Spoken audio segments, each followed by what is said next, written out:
जब बनना चाहिए तब बन गया। इसको चुनाव के साथ जोड़ना नहीं चाहिए और ये भारतीय जनता पार्टी की प्रकृति नहीं है। राम मंदिर हमारे लिए चुनावी मुद्दा नहीं है, राम मंदिर हमारे लिए विश्वास का मुद्दा है।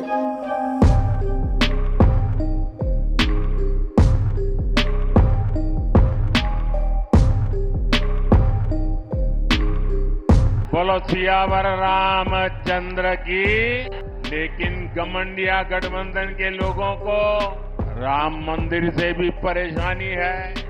भाई और बहनों, सालों तक रामलल्ला को टेंट में बिठाए रहे। राम जन्मभूमि का केस लटका कर रखा, अटका कर रखा, भटका कर रखा। मोदी जी को दूसरी बार प्रधानमंत्री बनाया, एक ही झटके में केस भी गया, भूमि पूजन भी हुआ और रामलल्ला का प्राण प्रतिष्ठा भी हो गया। ये लोग भगवान श्री राम की पूजा को पाखंड बताते हैं और ये बयान तब दिया जाता है जब अयोध्या में रामनवमी पर रामलला का सूर्य तिलक हो रहा है। नमस्कार।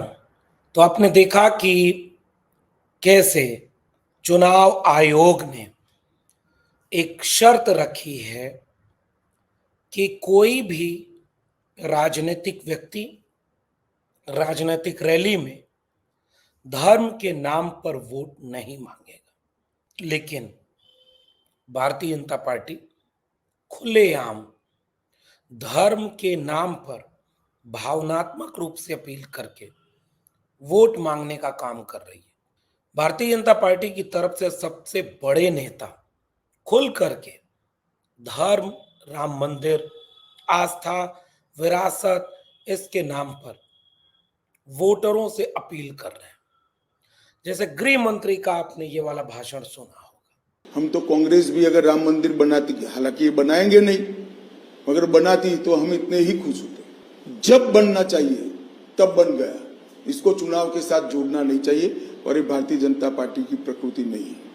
राम मंदिर हमारे लिए चुनावी मुद्दा नहीं है, राम मंदिर हमारे लिए विश्वास का मुद्दा है। वो साफ कह रहे हैं, कांग्रेस बनाती तो सम्मान करते, बीजेपी बनाई है, इसका मतलब तो यही हुआ। लेकिन राम मंदिर बना है सुप्रीम कोर्ट के आदेश पर। मंदिर का काम लंबे समय से विवादित रहा, मस्जिद और मंदिर के बीच झगड़ा रहा। आस्था की बुनियाद पर यह लड़ाई जब आगे बढ़ती चली गई तो सुप्रीम कोर्ट ने फैसला दिया, जिस फैसले के आधार पर मंदिर बन गया। चुनाव के बीच बार बार मंदिर का जिक्र करना और इस प्रकार के वायदों के साथ कि कैसे मंदिर के नाम पर वोट मिल जाए, नरेंद्र मोदी लगातार अपने भाषणों में खुल करके मंदिर के नाम पर वोट मांग रहे हैं। वो यहां तक ये कहते हैं कि कैसे जो विपक्षी गठबंधन है वो धर्म विरोधी है, सनातन विरोधी है और ये सनातन के नाम पर वोट मांग रहे हैं।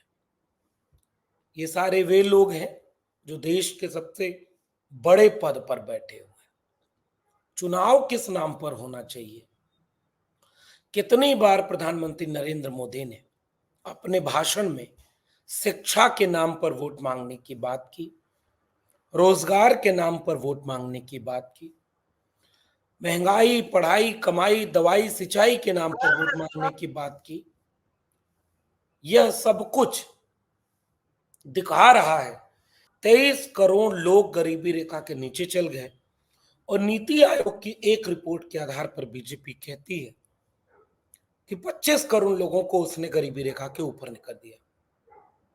यह किसी भी देश के लिए स्वस्थ परंपरा नहीं है। चुनाव निष्पक्ष और तटस्थ होने चाहिए। पहले चरण की वोटिंग भी हुई, फिर से मशीन खराब होने की शिकायतें। पश्चिमी उत्तर प्रदेश से वोटरों को परेशान किए जाने की शिकायतें, मतदान की गति धीमी कर देने की शिकायतें, खुद प्रत्याशी पोलिंग बूथ पर जा जा करके उसकी वीडियो बना करके मीडिया के जरिए ये खबरें आप तक आती रही। चुनाव कितना तटस्थ और निष्पक्ष है यह तो आने वाले वक्त में और आपके यहां जब चुनाव होगा तो वह बात आपके यहां समझ में आ जाएगी।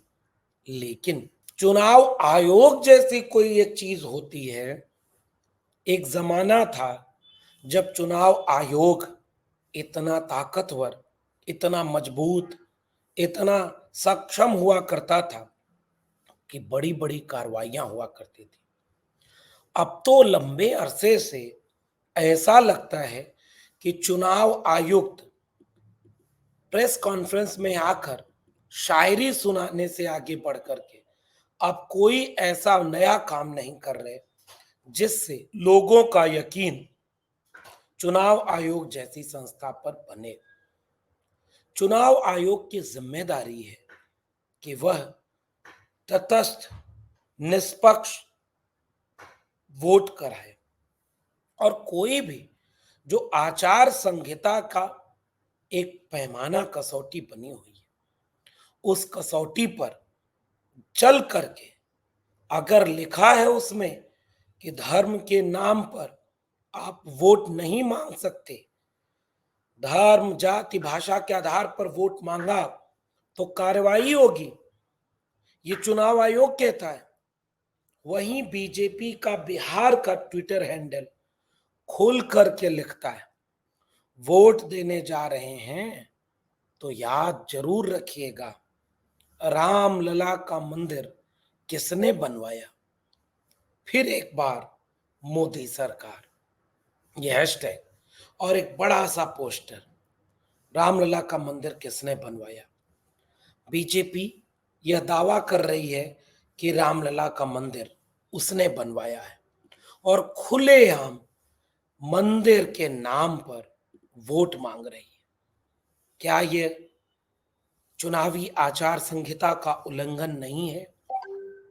क्या यह इस तरह की समस्या, संकट और निष्पक्ष चुनाव के सामने एक चुनौती बनकर नहीं आ गया है? क्या आपने अब तक चुनाव आयोग को इस पर किसी भी तरह की कार्रवाई करते देखा? जब प्रधानमंत्री नरेंद्र मोदी खुद खुलेआम केवल आस्था और विश्वास के नाम पर बार बार राम मंदिर का जिक्र कर रहे हैं, बार बार विपक्ष को धर्म विरोधी बताते जा रहे हैं, बार बार वो पूरे चुनाव को धर्म के केंद्रीय मुद्दे पर लड़ना चाह रहे हैं, क्योंकि ऐसा लगता है जितना खामोशी से, जितना चुपचाप यह चुनाव चल रहा है, नरेंद्र मोदी के अपने इंटेलिजेंस के जरिए शायद इस बात की भनक लग चुकी है कि इस बार जनता उनके गारंटी जैसे जुमले पर यकीन नहीं कर रही है और जिसके चलते उनकी परेशानी बढ़ती जा रही। जब कोई बहुत ज्यादा परेशान होता है तो खींच करके विपक्षी दल के नेताओं पर चारित्रिक हमले करता है, उन्हें जेल में डालता है और बार बार अपने बुनियादी मुद्दे पर लौट आता है। भारतीय जनता पार्टी अपने सबसे बुनियादी मुद्दे मंदिर, मस्जिद, आस्था, हिंदू, मुसलमान, इसी पर आ चुकी है। और शिकायत इस बात से नहीं है कि भारतीय जनता पार्टी ऐसा कर रही है, शिकायत इस बात से होनी चाहिए कि इस देश में चुनाव आयोग नाम की एक स्वायत्त, स्वतंत्र, निष्पक्ष संस्था हुआ करती थी जो तुरंत एक्शन लेती थी, तुरंत ये देखती थी कि अगर कुछ गलत हो रहा है तो संज्ञान ले और कार्रवाई करे। आज इम्तिहान है इस बात का कि इन तमाम वीडियोस को देखने के बाद, जो आपने इंट्रो में देखी और बाद में देखी, इन तमाम वीडियोस को देखने के बाद क्या आपको नहीं लगता कि चुनाव में आचार संहिता मुश्किल में है और सीधे खुलेआम धर्म के नाम पर वोट मांगने की कोशिश की जा रही है। क्या यह उचित है? और क्या इससे बीजेपी की हताशा सामने नहीं दिख रही?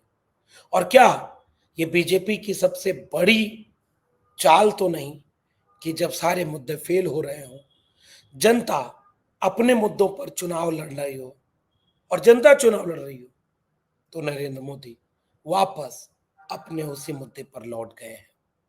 आपका क्या मानना है नीचे कमेंट बॉक्स में जरूर बताइएगा। फिर मिलेंगे किसी और टिप्पणी के साथ। तब तक के लिए बहुत बहुत धन्यवाद।